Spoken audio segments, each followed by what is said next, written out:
സിപിഎമ്മിന് ഏറെ പ്രതിരോധത്തിലായി നിൽക്കേണ്ട ഒരു സാഹചര്യത്തിലൂടെയാണ് കടന്നു പോകുന്നത്. അങ്ങനെ ഒരു പിടിമുറുക്കത്തിൽ തങ്ങളുടെ കയ്യിലുണ്ടായിരുന്ന സീറ്റ് പോലും നഷ്ടമായ ഒരു സാഹചര്യമാണ്. തങ്ങളുടെ പക്കൽ നിന്നും സീറ്റ് മറ്റു പാർട്ടികൾ തട്ടിപ്പറിച്ചൊരു കാഴ്ച, അതിന് വളരെ വേദനയോടുകൂടി സഹിച്ചു നിൽക്കേണ്ട ഒരു കാഴ്ച, അതാണ് ഇപ്പോൾ പുറത്തു വന്നിരിക്കുന്നത്.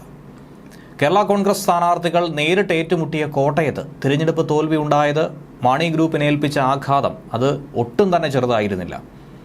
അപ്പോൾ അതുകൊണ്ട് തന്നെ അന്നേ തീരുമാനിച്ച ഒരു കാര്യമായിരുന്നു രാജ്യസഭാ സീറ്റ്. അതൊരു കാരണവശാലും വിട്ടുകൊടുക്കില്ല എന്നുള്ളത്.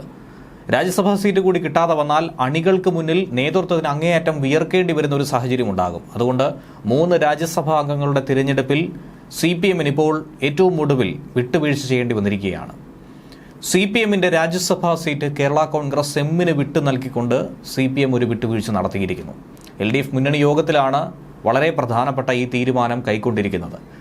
ഇതോടെ ഇനി LDF ടിക്കറ്റിൽ 2 പേർ മത്സരിക്കുന്നതിൽ ഒന്ന്, അത് ജോസ് കെ മാണി കേരള കോൺഗ്രസ് തന്നെയായിരിക്കും രാജ്യസഭാ സ്ഥാനാർത്ഥിയായി വരുന്നത്.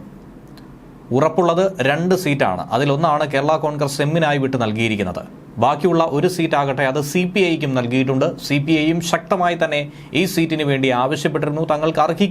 തങ്ങൾക്ക് അർഹതപ്പെട്ട ഒരു സീറ്റ് തന്നെയാണ്, അത് ലഭിച്ചേ തീരുവെന്നുള്ള പിടിവാശിയിലായിരുന്നു CPIയും. രാജ്യസഭയിലും ലോക്സഭയിലും ഓരോ അംഗങ്ങളുള്ള സമയത്തായിരുന്നു കേരള കോൺഗ്രസ് എം UDF വിട്ട് LDFിലേക്ക് എത്തിയത്. എന്നാൽ ഇപ്പോൾ ഇത് രണ്ടുമില്ലാകുന്ന ഒരു സാഹചര്യം ഉണ്ടാകുന്ന ഘട്ടത്തിലായിരുന്നു ഇതേക്കുറിച്ച് പുനർവിചിന്തനം നടത്തി ശക്തമായ പ്രതിരോധം തീർത്തുകൊണ്ട് ജോസ് കെ മാണി രംഗത്ത് വന്നത്. ഉഭയകക്ഷി ചർച്ചയിൽ തന്നെ മുഖ്യമന്ത്രിയെയും CPM സംസ്ഥാന സെക്രട്ടറി MV ഗോവിന്ദനെയും ഈ ഒരു വിഷയം അറിയിച്ചിരുന്നു. അങ്ങനെ ഒരു പ്രതിസന്ധിയിലേക്ക് തങ്ങളെ തള്ളിവിടരുത് എന്ന് അഭ്യർത്ഥിച്ചിരുന്നു. രാജ്യസഭാ സീറ്റിൽ ഇപ്പോൾ അവകാശവാദം ഉന്നയിച്ചത് CPIയും അതുപോലെ തന്നെ കേരള കോൺഗ്രസ് എമ്മും മാത്രമല്ല, RJDയും അതുപോലെ തന്നെ NCPയും ഒക്കെ ഉണ്ടായിരുന്നു. എന്നാൽ ഇപ്പോഴത്തെ ഈ വിഷയത്തിൽ RJD ആകട്ടെ കടുത്ത വിമർശനം ഉന്നയിച്ച് രംഗത്ത് വരികയാണ്. കടുത്ത പ്രതിഷേധം തന്നെയാണ് അവർ പങ്കുവെക്കുന്നത്. LDF യോഗത്തിൽ രാജ്യസഭാ സീറ്റായിരുന്നു ഏറ്റവും പ്രധാനപ്പെട്ട അജണ്ടയായി അവർ മുന്നോട്ട് വെച്ചതും. സഖ്യകക്ഷികൾ അവകാശവാദം ഇങ്ങനെ ഉന്നയിച്ച് മുന്നോട്ട് പോയപ്പോൾ അതൊരു തർക്കത്തിലേക്ക് എത്തിക്കേണ്ടതില്ല എന്ന് മുഖ്യമന്ത്രി തന്നെ തുറന്നു പറയുകയായിരുന്നു. അതുകൊണ്ട് തങ്ങളുടെ CPMന്റെ സീറ്റ് അത് വിട്ടുകൊടുക്കുന്നതായും തുറന്നു പറഞ്ഞു. രാജ്യസഭാ സീറ്റിൽ ഘടകകക്ഷികൾക്ക് വേണ്ടി സീറ്റ് വിട്ടുകൊടുക്കുന്ന രീതി CPM സാധാരണ അങ്ങനെ അവലംബിക്കുന്നതല്ല, അങ്ങനെ വിട്ടുകൊടുക്കാൻ ഒട്ടും തയ്യാറാകുന്നതുമല്ല. പക്ഷേ ഇത്തവണ ഉണ്ടായിരിക്കുന്ന തിരിച്ചടി, അതിൻ്റെ ആഘാതം അത് വളരെ വലുതാണ്. അതുകൊണ്ട് വിട്ടുകൊടുക്കുകയല്ലാതെ മറ്റ് നിർവാഹമൊന്നും തന്നെ ഇല്ലായിരുന്നു. ഇതിനു മുൻപ് ഇങ്ങനെ ഒരു സംഭവം ഉണ്ടായത് 24 വർഷങ്ങൾക്ക് മുൻപായിരുന്നു, 2000-ൽ. അന്ന് RSPക്കാണ് രാജ്യസഭാ സീറ്റ് CPM അങ്ങനെ വിട്ടു നൽകാൻ തയ്യാറായത്. അതിനുശേഷം 24 വർഷങ്ങൾക്കിപ്പുറമാണ് ഇങ്ങനെ ഒരു മാറ്റം CPMനെ സംബന്ധിച്ച് നേരിടേണ്ടി വന്നിരിക്കുന്നത്. മധ്യകേരളത്തിൽ ഇടതുപക്ഷത്തിന് സ്വാധീനം ഉറപ്പിക്കാൻ കേരള കോൺഗ്രസ് എം ഏറ്റവും അധികം ശക്തമായി തങ്ങൾക്കൊപ്പം ഉണ്ടാകണമെന്ന ചിന്ത CPMനുണ്ട്. അങ്ങനെ മുന്നണിക്കൊപ്പം മുന്നോട്ട് പോകണമെന്ന തീരുമാനത്തിൻ്റെ അടിസ്ഥാനത്തിലാണ് വിട്ടുവീഴ്ചയിലേക്ക് എത്താൻ CPMും തയ്യാറായത്. ഒരു പ്രത്യേക രാഷ്ട്രീയ സാഹചര്യമാണ് ഇപ്പോഴുള്ളതെന്നും അതിനനുസരിച്ചുള്ള ഒരു തീരുമാനമാണ് തങ്ങൾ കൈക്കൊണ്ടിരിക്കുന്നതെന്നുമാണ് EP ജയരാജനും വിശദീകരിച്ചിരിക്കുന്നത്. രാജ്യസഭാ സീറ്റായിരുന്നു LDF യോഗത്തിൽ പ്രധാനമായും മുന്നോട്ട് വച്ച അജണ്ടയും. ഘടകകക്ഷികൾ നല്ലതുപോലെ സഹകരിച്ച് മുന്നോട്ട് പോകുന്നുവെന്ന് EP തന്നെ വ്യക്തമാക്കുകയുണ്ടായിരുന്നു. CPM വളരെ മികച്ച രീതിയിലുള്ള നിലവാരം തന്നെയാണ് പുലർത്തുന്നത്. മുന്നണിയെ മുന്നോട്ട് നയിക്കാൻ കഴിയുന്ന എല്ലാവിധത്തിലുള്ള നിലപാടുകളും രാഷ്ട്രീയപരമായി തങ്ങൾ കൈക്കൊള്ളുമെന്നും EP ജയരാജൻ തന്നെ വ്യക്തമാക്കി.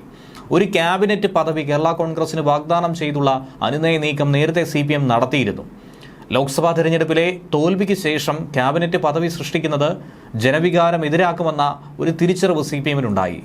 അതിനെതിരെ ശക്തമായി BJPയും അതുപോലെ കോൺഗ്രസും മുന്നിട്ടിറങ്ങുമെന്നും തിരിച്ചറിഞ്ഞു. അതുകൊണ്ടാണ് അതിൽ നിന്നും പിറകിലേക്ക് പോയതെന്നാണ് മാധ്യമ റിപ്പോർട്ട്. 5 അംഗങ്ങളുണ്ടെങ്കിൽ മാത്രമാണ് രാജ്യസഭയിൽ ഒരു കക്ഷിക്ക് ബ്ലോക്കായി നിൽക്കാനുള്ള പരിഗണന കിട്ടും. കേരളത്തിലെ രാജ്യസഭാ സീറ്റിൽ ഒന്ന് ഉപേക്ഷിച്ചാൽ രാജ്യസഭയിൽ ഈ പരിഗണന CPMന് പോലും നഷ്ടമാകുന്ന ഒരു കാഴ്ചയാണ്. എന്നിട്ട് പോലും അങ്ങനെ ഒരു വലിയ വിട്ടുവീഴ്ചയിലേക്ക് തന്നെയാണ് CPMനെ ഇപ്പോൾ നയിച്ചിരിക്കുന്നത്.